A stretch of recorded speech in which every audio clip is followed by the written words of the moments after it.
Eka dusabe Shadrach aramutse ishengero. Let's Shadrach to go to church. Shadrach, let's go to church. And then Ombeni to go to church. He and his wife. We saw them. I didn't forget you, one of us. Ask to please Shadrach and the other was hand high to the church. Hallelujah. Amen.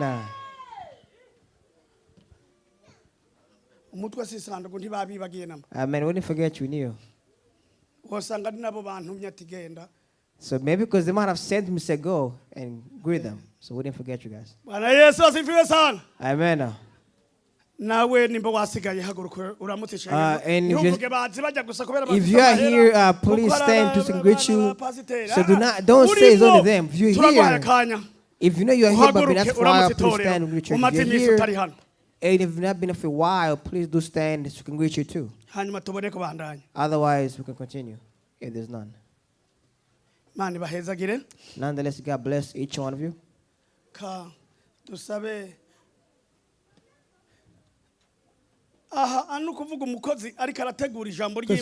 Whenever God is serving, is preparing the word of God, they have so many words in their mind. The Holy Spirit gives you so many verses, so many words. But when you bring a piece of that, because Spirit say on this part stop. But I go in the Psalms, I read in Matthew, I read in Numbers. Because what is a gain? Because to me it's a gain. But then my Holy Spirit will select among the many verses I've read, and then they give me time and I stand before you. Hallelujah. Amen. That is a secret. Only if you preach, you understand or you will know. My point is, because if here, because I'm not going to discourage you, but if you are there to catch something or gain something, what they call let's go miscue, like very small. Some very like a beginning, like something like it's good dessert. But if you've not got any appetizer, ask God to help you out. Because they sang a song earlier at the church. Because when they sing that song, they move me in that place. Because we have not sing it for a long time. It says that let's go in the battle. Because we have the weapons already. Because you cannot attend the battle with that weapon. It's not possible. So the weapon is the word of God. Amen. That is the weapon, the word of God. And that when you pray as you're praying, that we pray as you pray.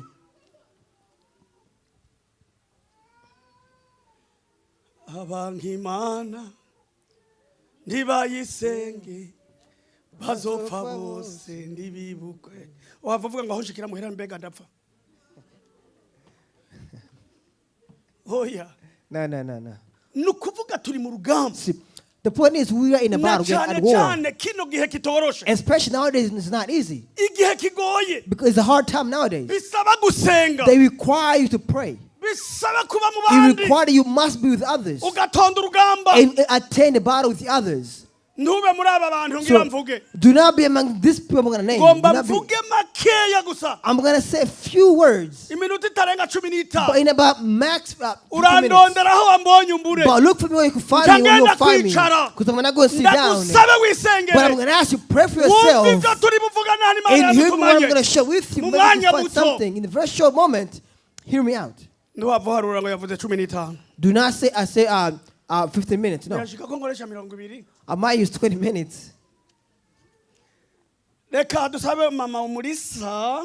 ask Maurice's mother. She go to read. 2 Timothy. 2 Timothy chapter 3. Verse 5. Once again, 2 Timothy chapter 3 verse 5. You might say, why did I not read verse 1?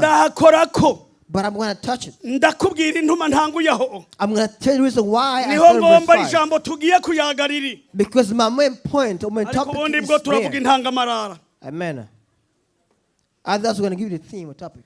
hamwe mperuka hano nyene last time I was here, nigishije ijambo when I preached, I spoke on the y'abafarisayo bamwe on the some Pharisees, who live in the church. n'ubu ijambo mfise Even today I have the same message. harimwo bamwe There are some. soma ijambo ry'Imana mwamushiriye Mike. Go ahead. Ndaguhagarika aho ngeza. Urageza kuri ndwi.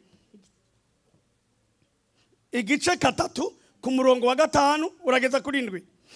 Dusome mu izina rya Yesu. Timoteyo wa kabiri igice cya gatatu umurongo wa gatanu kugeza kuri ndwi. Kuri karindwi. Reka dusome mu izina rya Yesu. Haravuga ngo bafite ishusho yo kwera ariko bahakana imbaraga zako. Abameze batyo ujye ubatera umugongo.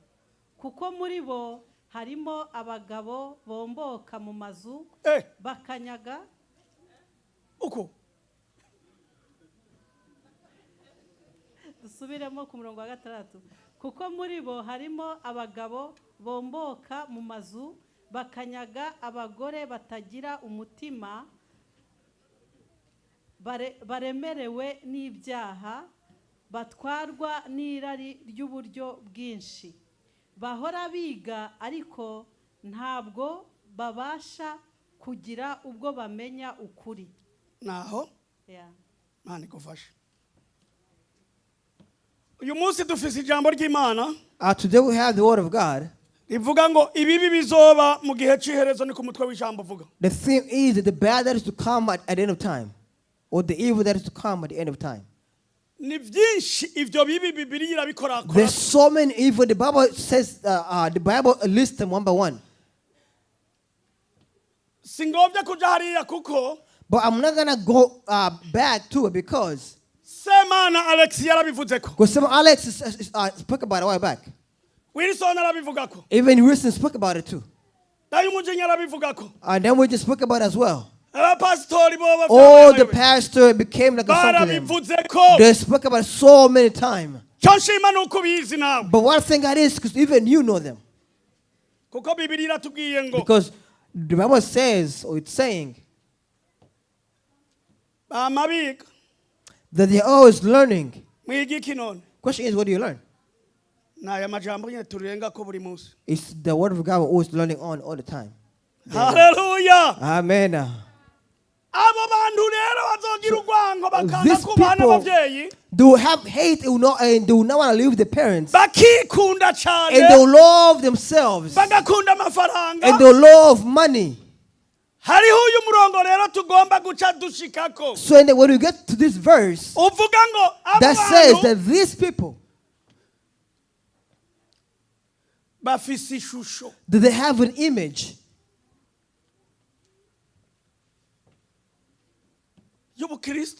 They have an image as like a Christian. They have an image.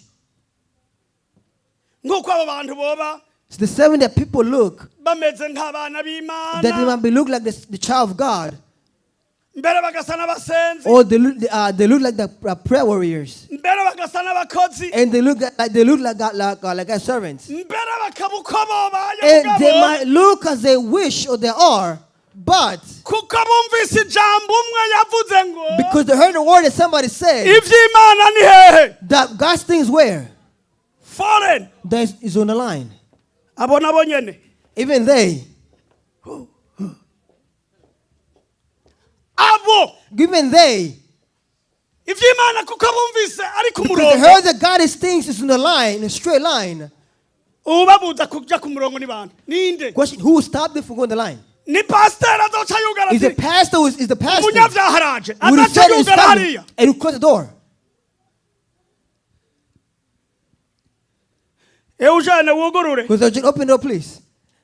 Let them go on the line. Because God's work is always in a straight line. It's not zigzag.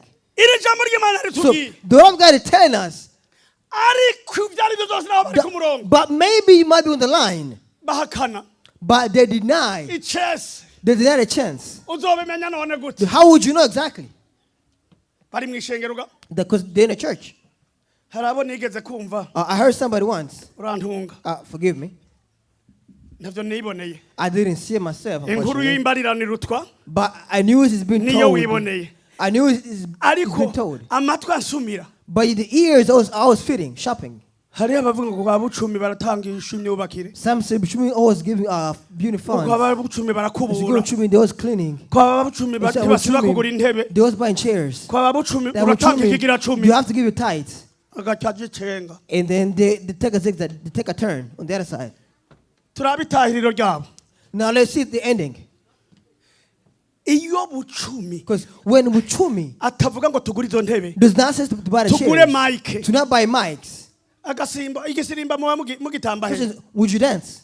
Tworonse itorero riduhesha agaciro gihari. How could you find a church to give us honor and praise? Therefore tanivyo. It was about Twopfuye tuguzite ishengero. could about a church. Nubu hari abaciruka. Because even now some are still running. Amaguru Because amaguru akora ku gatsinzi ku gatwe. because their legs Biruka bahunga. because they are running, fleeing. Sinzi wavuze ngo I don't know, someone said iyo once, uvuye mu mana that when you leave God, Satana acagucakira. Satan catch you. Wanga kubagira umwana inkoko You don't want to give your child chicken, akagomba but the crows chak will catch it. iyo mfuma ndayibagira If kenshi only have affected my kids. iyo mfuma ndayiyanga mu bana banje. If only I could get my kids. Korera Imana So serve God. ibindi nukubesha. And what everything else is a lie. Hari ahantu rero So there's a verse nari navuze nti That I said, mperuka muri bo that said ni ku the murongo wa song gatandatu on verse 6. kuko That because muri bo because among them harimwo abagabo there's some men banyegetera who sneaks. mu nzu They're in the homes, si mu nzu mu mazu in homes, not homes. bagatwara abagore And they gain control batagira imitima. of vulnerable women. Ndaronse inyishu iryo I got an ryampumurije. answer. That give me an answer. Nibagom gende munyegetere They go and hide. umugore ahagaze ntawuronka. Because a strong woman, you won't find her. Genda They go. gira umusako They go as you wish. ariko umugore But w'umutima a strong woman with a strong heart. never. Amen. Ndiko ndavuga ngaha I ariko say here now, n'abariko barandeba If hirya you watch you far away, ndababwira ubutumwa I'll ko preach to you as well. umugore That ahagaze a woman who stands Bibiliya firm, the Bible yaduhumurishe says baba that bagabo banyegetera the men who are sticking their bahura homes, bahura but they meet them. n'abagore They only meet the women b'ibifu who are gullible. ariko They abagore are strong, but women bahagaze who are standing strong, ntugeza. you cannot touch them. unajidanganya kwa You allow watoto wa Mungu. yourself, amen.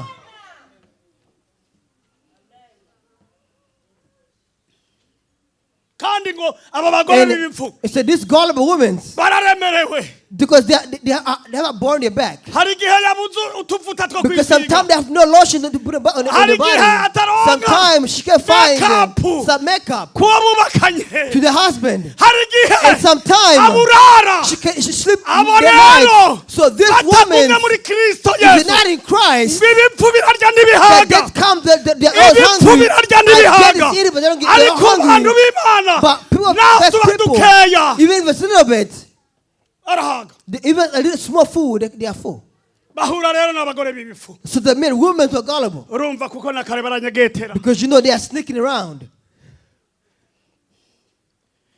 kandi abo bantu And these people, bama biga they're always learning, ariko but ntaho bashobora they never get knowledge. ntibashobora kukumenya They never know who you are. ukuri They never learn the truth. They're learning but never learn uyu the truth. munsi rero So today, ukuri ngira ndakubwire the truth I will tell you, share izere with you, Kristo is have faith in Christ. akumaramwo inyota If y'akaboregwe you take all your thoughts of akumaramwo inyota alcoholic, y'ubusambanyi you take the thoughts of akumaramwo prostitute, ibintu you take byose all the things in wewe you bigutwaye akayombe that take kere your time. wari umukristo You are a wari Christian. umuntu You w'Imana are God's people. ariko But satani Satan yaguteze umutego have put through the trap before you, ucugwamwo and you fell in it. uyu munsi urakira But today we saved. va mu vyaha urimwo The physical ja mu sins, migambo urimwo the physical kugira ngo plans, ujane n'abandi ku and follow murongo others in the line. n'ayo majambo imana yampaye Whoever God gave you kugira ngo with you. duhezagire twese So bless all of us. adufashe gushika ku kugororoka. Amen. Haleluya. Amen.